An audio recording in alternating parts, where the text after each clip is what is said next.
پکا بند کرو. الحمدللہ وحدہ لا شریک لہ الحمدللہ وکفا وسلام علی عبادہ الذین اصطفیٰ. اما بعد فاعوذ باللہ من الشیطان الرجیم. بسم اللہ الرحمن الرحیم.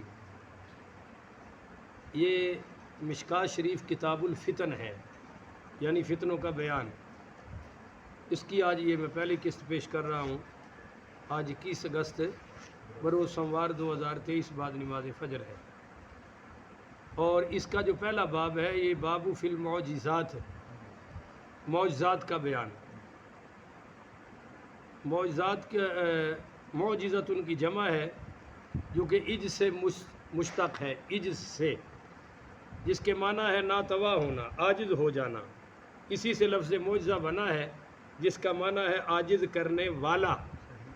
بولو جی، عاجز کرنے والا. ہاں، معجزے کا اصطلاحی معنی ہے وہ خارق عادت یعنی خلاف عادت کام جو دعوی نبوت کے بعد نبی کے ہاتھ پر ظاہر ہو.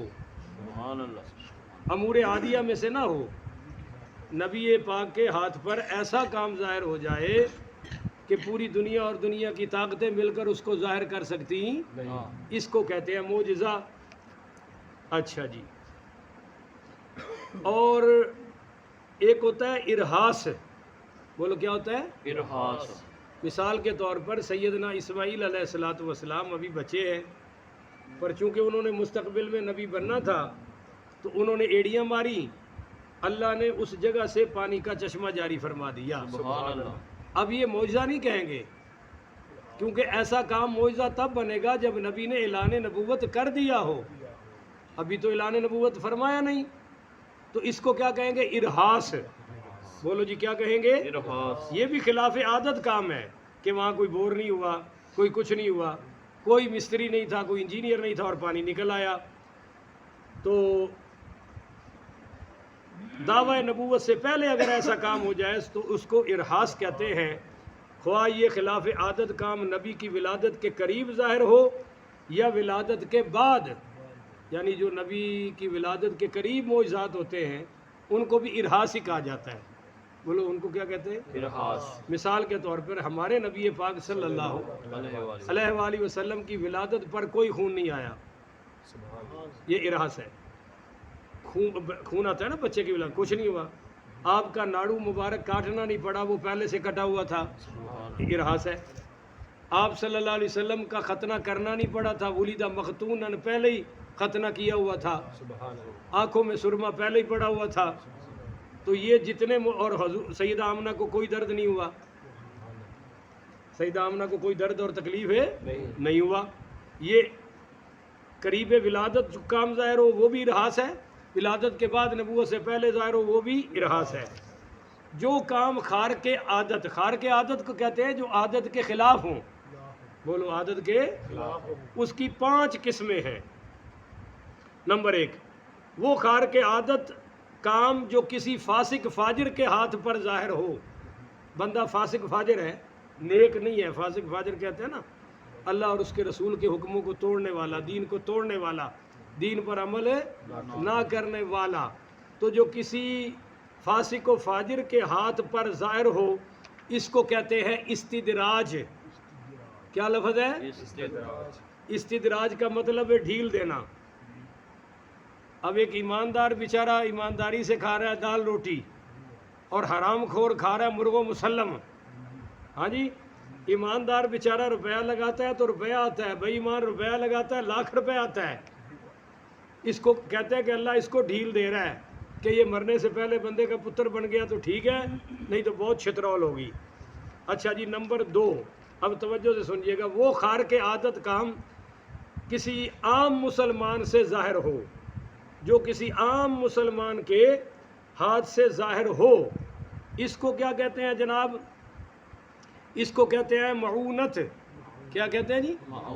کہ اللہ نے اس کی مدد فرما دی ہے، اللہ نے اس کی مدد فرما دی ہے. نمبر 3، وہ خارق عادت کام کسی ولی کے ہاتھ سے ظاہر ہو، اس کو کرامت کہتے ہیں. بولو اس کو کیا کہتے ہیں؟ اتنے تو ہوں مطلب ہے جی نواز شریف دی کرامت ہے، بے نظیر دی کرامت ہے، لوگوں کو تمیز ہی نہیں ہے کہ کرامت کہنا کس کو ہے۔ کرامت وہ ایسا کام جو دنیا نہ کر سکتی ہو، کسی کے ہاتھ پر ظاہر ہو جاؤ، جو بندہ اللہ کا ولی ہو اس کو کہیں گے کرامت۔ بولو ذرا اس کو کیا کہیں گے بھائی؟ کرامت۔ نمبر 4، وہ خار کے عادت کام کسی نبی سے دعوی نبوت سے پہلے ظاہر ہو گیا، اس کو کہیں گے ارہاس۔ اس کو کیا کہیں گے جی؟ ارہاس۔ ارہاس ہے۔ نمبر 5، وہ خار کے عادت کام کسی نبی سے نبوت کا دعویٰ کرنے کے بعد ظاہر ہو، اس کو کہتے ہیں معجزہ۔ بولو جی اس کو کیا کہتے ہیں؟ معجزہ۔ اچھا جادو اور شعبدہ بازی بھی ایسی ہوتی ہے کہ بندہ حیران ہو جاتا ہے کہ یار یہ کوئی اور کر سکتا نہیں، مگر اس میں 2 طرح کا فرق ہے معجزے اور جادو میں۔ معجزہ قدرت الہیہ کا فعل ہے اور وہ اللہ تعالیٰ کی نشانیوں میں سے ایک نشانی ہے، اور سحر جادوگر کا اپنا بنایا ہوا کھیل ہوتا ہے، اللہ کی نشانیوں میں سے کوئی نشانی نہیں ہوتی۔ دوسرا فرق معجزے اور اس میں جادو میں یہ ہے کہ معجزہ نبی کے اپنے ارادے کے تابع نہیں ہے۔ بولو اپنے ارادے کے تابع نہیں ہے۔ اب حضرت ابراہیم علیہ السلام کا ارادہ تو تھا بیٹے کو ذبح کر دوں گا، حضرت اسماعیل کا ارادہ تو تھا کہ میں ذبح ہو جاؤں گا، اور مگر اللہ نے ذبح ہونے نہیں دیا۔ تو معجزہ نبی کے ارادے کے تابع نہیں ہوتا، جب اللہ چاہتا ہے ظاہر فرما دیتا ہے، جبکہ جادوگر کے تابع ہوتا ہے، جب جادوگر چاہتا ہے اس کو ظاہر کر دیتا ہے۔ اب سنیے الفصل الاول، پہلی حدیث، عن انس بن مالک ان ابا بکر الصدیق قال نظرت الى اقدام المشرکین على رؤوسنا ونحن فی الغار فقلت۔ حضرت سیدنا انس بن مالک رضی اللہ تعالی عنہ سے مروی ہے کہ حضرت ابو بکر صدیق رضی اللہ تعالی عنہ نے ارشاد فرمایا کہ جب ہم غار میں تھے اس دوران مشرکین ہمیں تلاش کرتے کرتے غار کے کنارے تک پہنچ گئے۔ بولیے غار کے کنارے تک۔ اچھا یہ جو غار ہے نا جی، یہ بڑا مشہور پہاڑ ہے جبل ثور، اس کی چوٹی پر غار ثور ہے، جبل ثور کی چوٹی پر اوپر جا کر کم از کم بھی 3-3.5 کلومیٹر فاصلہ ہے نیچے سے غار تک کا، اور میں پیدل چل کر گیا ہوں، اور ہمارے نبی اور حضرت ابو بکر صدیق پاک تو مکہ سے یعنی مسجد حرام سے پیدل حضور تک وہاں ساتھ گئے ہیں، پہلے تو وہ ہے، اور یہ تقریباً 3.5 میل فاصلہ ہے بیت اللہ سے جبل ثور کا، اور اتنی ہی تقریباً چڑھائی ہے 3 کلومیٹر یا 3.5 کلومیٹر، کمی بیشی اللہ معاف فرمائے۔ میں تو چڑھا پیدل، گرمیوں کا موسم تھا، راستے میں بقالے بھی 1-2 ہیں، گدھے بھی کرائے پر مل جاتے ہیں کھوتے، پر وہ قیمت ظالم بڑی لیتے ہیں نا، بہت مانگتے ہیں، ریالوں میں پیسے ہوتے ہیں، آپ کو پتہ ہے وہاں اپنا سکہ تو چلتا کوئی نہیں، اپنا تو ماشاءاللہ تھلے ہی جا رہے ہیں، اور تھلے بھی کنارہ کوئی ہوتا ہے نا، وہ بھی نہیں اپنے روپیے نو لب رہا، نہیں سمجھتے ہو بھی اتوں چھال مارو تو تھلے فرشتے آواں گے نا، انہوں فرش لبن ہی نہیں دیا اپنے روپے نو، کتنے جا بریک مارنی ہے۔ اور اونچائی دی بھی کوئی حد ہوندی ہے، مینار پاکستان ہے، ورلڈ ٹریڈ سینٹر ہے، چلو 50 منزل ہو گیا، مگر کی ہو کے ڈالر دی اونچائی دی کوئی حد ہے، وہ آسمان تو بھی میرا خیال ہے کہ نکل جائے گا پہلے تو۔ خیر وہ غار ثور ایسی ہے کہ بندہ اس میں کھڑا ہو سکتا، میں اندر گیا ہوں اس لیے بتا رہا ہوں، بیٹھ سکتے ہیں آپ، لیٹ سکتے ہیں، کھڑے نہیں ہو سکتے، مگر جو اس کے دروازے پر آ کر کھڑا ہو جائے اس کے تقریباً یہ نظر آتے ہیں، گھٹنے سے نیچے والی جگہ، پاؤں بھی نظر آ سکتے ہیں، اگر بندہ نیچے ہے تو پاؤں نظر ہے، تو وہ اس ٹائپ کی غار ہے، پاؤں نظر آتے ہیں اندر سے، جو بندہ اپنے پاؤں پر نیچے دیکھے اس کو غار کے اندر کون ہے نظر ہے آ جائے گا، مگر کھڑے کھڑے بندہ اندر والے کو دیکھ سکتا۔ تو یہ حضرت ابو بکر صدیق رضی اللہ تعالی عنہ پاک فرما رہے ہیں کہ جب ہم اندر داخل ہوئے میں نے دیکھا کہ ان کے قدم مجھے نظر آ رہے ہیں، الی اقدام المشرکین علی رؤوسنا ونحن فی الغار فقلت یا رسول اللہ، تو میں نے کہا یا رسول اللہ لو ان احدہم نظر الی قدمہ ابصرنا کہ یا رسول اللہ اگر کسی نے اپنے قدموں کی طرف دیکھا تو وہ ہمیں بھی دیکھ لے گا. ہائے ہائے. فقال یا ابا بکر، تو حضور پاک صلی اللہ علیہ وسلم نے فرمایا اے ابا بکر، اے ابو بکر، ما ظنک باثنین اللہ ثالثہما، اے ابو بکر ان دو کے بارے میں تیری کیا رائے ہے جن کا تیسرا اللہ ہے؟ سبحان اللہ. بولو، جن کا تیسرا اللہ ہے. اس واقعے کا ذکر قرآن میں بھی ہے، غالباً سورہ توبہ ہے، الا تنصروہ فقد نصرہ اللہ اذ اخرجہ الذین کفروا ثانی اثنین اذ ہما فی الغار اذ یقول لصاحبہ لا تحزن ان اللہ معنا. اگر تم لوگ رسول اللہ کی مدد نہ کرو گے تو اللہ آپ کی مدد اس وقت کر چکا ہے کہ جب کافروں نے آپ کو جلا وطن کر دیا تھا. اب یہ حضور کو نکالنے کی نسبت کافروں کی طرف ہے. بولو جی، کس کی طرف ہے؟ کیونکہ حضور کا نکلنا اللہ چاہتا نہیں. اللہ تو اپنے نبی کو اس طرح نہیں نہ نکالتا، اللہ کو پسند نہیں تھا، حضور کو بھی پسند نہیں تھا، پر مجبور کنہوں نے کیا؟ کافروں نے سبب بنے، تو اس لیے ان کی طرف نسبت کر دی. اور فقد نصرہ اللہ، اس وقت اللہ نے کیسی مدد کی کہ اذ اخرجہ الذین کفروا، جب نکال دیا کافروں نے، ثانی اثنین، دو میں سے آپ دو میں تھے، اذ ہما فی الغار، اور جب آپ غار میں تھے، اذ یقول لصاحبہ، اور آپ کہہ رہے تھے اپنے صاحب سے. بولو، اپنے صاحب سے. آپ اپنے صاحب صحابی سے کہہ رہے تھے. اب یہاں صاحب سے کون مراد ہے؟ صحابی. کون؟ حضرت ابوبکر صدیق. ہاں یہ بولے نا، اب صاحب تو ہو گیا، صحابی تو ہو گیا، پر کون سے صحابی؟ حضرت ابوبکر صدیق. حضرت ابوبکر صدیق پاک. تفسیر کمی میں شیعوں نے بھی یہی لکھا ہے، ٹھیک ہے، شیعوں نے بھی یہی لکھا ہے کہ دوسرے حضرت ابوبکر صدیق تھے. تو ابوبکر صدیق کو قرآن نے صحابی کہا. اب من انکر صحبت ابی بکر فہو کافر، جو ابو بکر کی صحابیت کا منکر ہے وہ کافر ہے. بالکل. بولو، وہ کون ہے؟ کافر ہے. تو جو گلی گلی منہ پھاڑ کے کہہ رہے ہیں نا کوڑی شکلوں سے کہ جی اسی ابو بکر نو صحابی نہیں مندے، ابو بکر نو خلیفہ راشد نہیں مندے، میں کہا اسی تو مسلمان ہی نہیں مندے. پہلے تو اپنی کلیریفیکیشن تو کرا نا، اپنی آئیڈینٹیفیکیشن تو کر.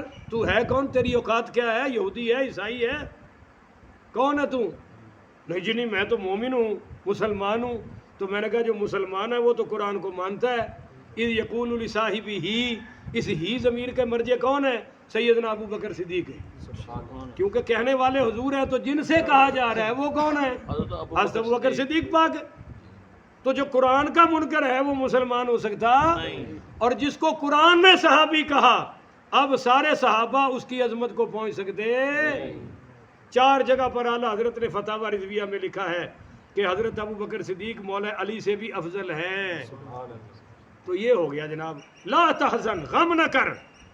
بولو، غم نہ کر. اب یہ غم کس کا تھا ابو بکر کو؟ اپنی جان کا یا حضور کا؟ ٹھیک ہے، اپنا تو مسئلہ ہی نہیں تھا. آپ تو خود ڈنک کھا رہے ہیں غار میں، اپنی کیا پرواہ ہے؟ کہا کبھی آگے ہوتے تھے، کبھی پیچھے، کبھی دائیں بائیں. کہا ابو بکر خیر تو ہے؟ کہا یا رسول اللہ جب میں سوچتا ہوں کوئی ادھر سے نہ آ جائے تو میں ادھر ہو جاتا ہوں، جب میں سوچتا ہوں کہ کوئی آپ پر بائیں طرف سے حملہ آور نہ ہو جائے میں بائیں طرف ہو جاتا ہوں. اور جملہ کہا یا رسول اللہ میں اگر قتل ہو جاؤں تو صرف میری فیملی کا نقصان ہے، آپ کو کچھ ہو گیا تو پوری امت کا نقصان ہے. تو غم حضور کا تھا. لا تحزن، حضور نے فرمایا یار غم نہ کر. غم اندر کی چیز کو کہتے ہیں، خوف باہر کی چیز کو کہتے ہیں. ان اللہ معنا، بے شک اللہ ہمارے ساتھ ہے.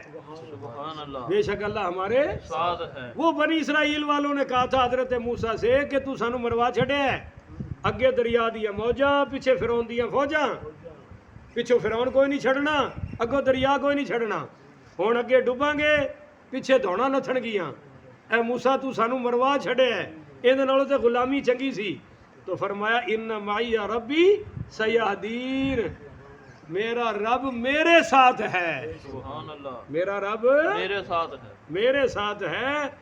باقی انہوں نے فرمایا تسی ہے تو لتروں دے قابل ہو، پر میرا اللہ میرے ساتھ ہے. پر یہاں حضور کیا فرما رہے ہیں؟ لا تحزن الا اللہ معنا، اے ابو بکر ہمارا اللہ ہمارے ساتھ ہے، یعنی ہم دونوں کے ساتھ ہیں۔ ٹھیک ہو گیا جی؟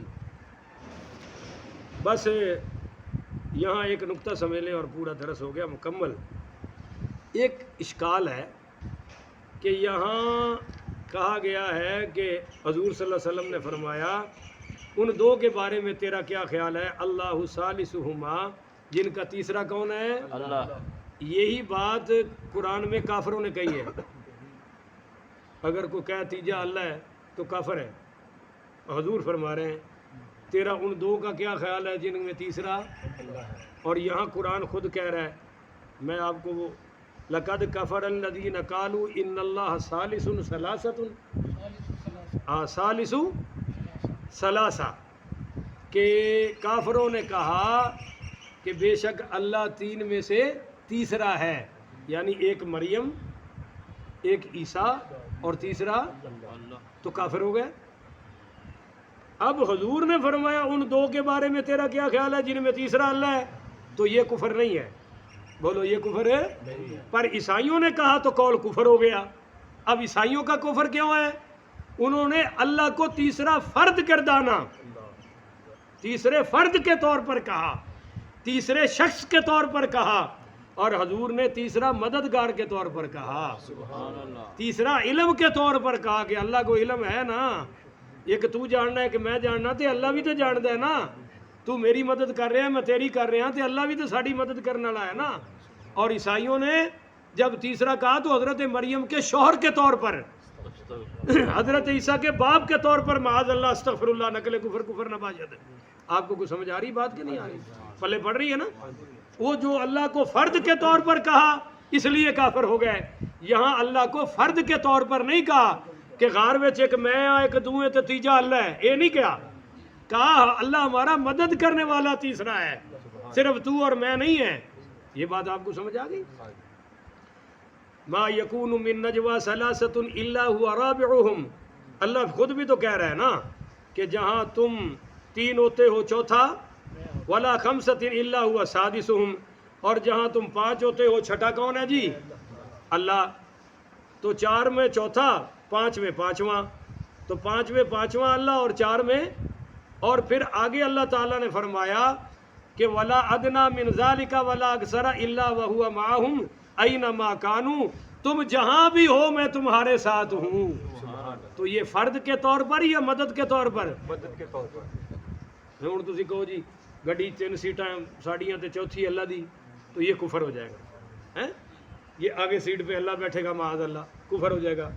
پر اللہ ہمارے ساتھ ہے، علم کے طور پر، مدد کے طور پر، قدرت کے طور پر، نصرت کے طور پر۔ تو عیسائیوں نے ایسا کہا، انہوں نے اللہ کو فرد کہا، مجسمہ کہا، اس لیے کافر ہوئے۔ تو یہ بات آپ کو سمجھ آ گئی ہے جناب؟ اللہ تعالیٰ سے دعا ہے اللہ مجھے اور آپ کو حق سمجھ کر عمل کرنے کی توفیق عطا فرمائے۔ آخر ودعوانا ان الحمدللہ رب العالمین۔